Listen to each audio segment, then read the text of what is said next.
بوی دهان روزدار محبوب تر است به سوی پروردگار از بوی مشک دیده. همان دخیهای فرانسوزی که یک شیشچه اندکش $1000 و $2000 است، الله میگوید از همان مشکی که در دنیا مشهور است برای من محبوبتر دهان بوی روزدار است. انا همون بویی که در دهان شماست، انا همون به سوی پروردگار از مشک از دخی دیده چی است؟ محبوبتر است.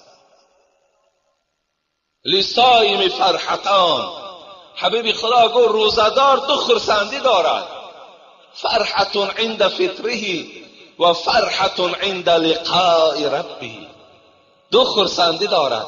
یک خرسندیش همین است که منتظر می شود که کنی ساعتی کشادن روزه بیاید. کی می آید؟ تیزتر ساعت گوییم که 5 کم 6 شود، تیزتر 10 کم 6 شود. گفته خرسندی دارد. وقت طعام می بیند شادی او را چکار می کند؟ فرا می گیرد.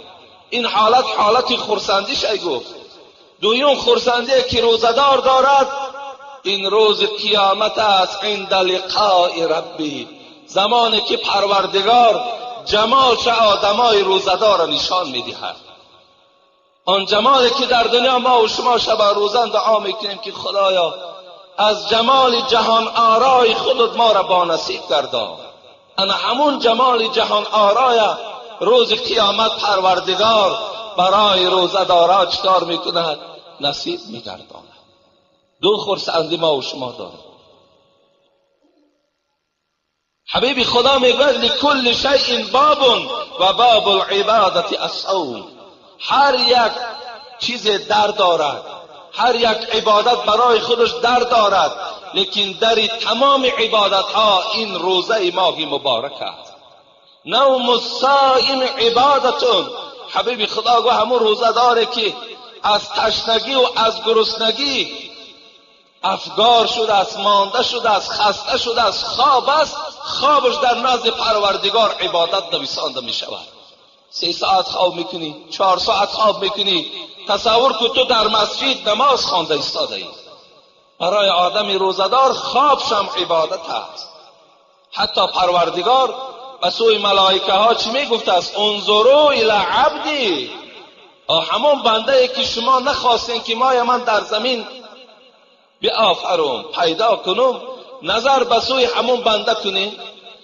ترک شهوته و لذته و طعامه و شرابه من اجلی.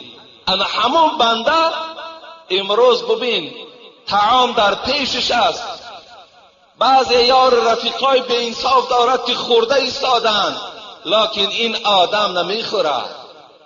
این بنده که شما نخواستین آفرینش او را در روی زمین که حتی گفتین وای خون میریزاند، حتی گفتین که وای ناسپاسی تو را میکند ای پروردگار، انا همون بنده را نگاه کنید.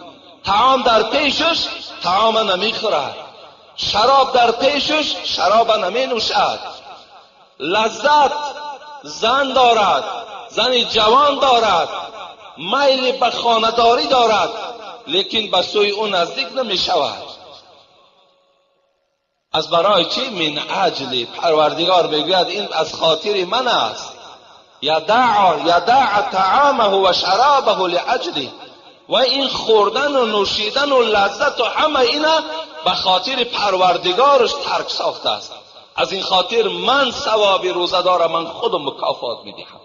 حبیب خدا حتی گفتن که کل عمل ابن آدم یضاعف. ببین الحسنه بعشر امثالها الى 700 ضعفا. حبیب خدا گفت آدم مسلمان وقتی یک نیکی میکند الله 10 ثواب تا 700 ثواب میدهد. لیکن الله گفت الا الصوم فانه لی و انا اجزی به. مگر ماه رمضان که عدد ندارد، 700 ندارد، بلکه اون فقط عددش پروردگار میداند.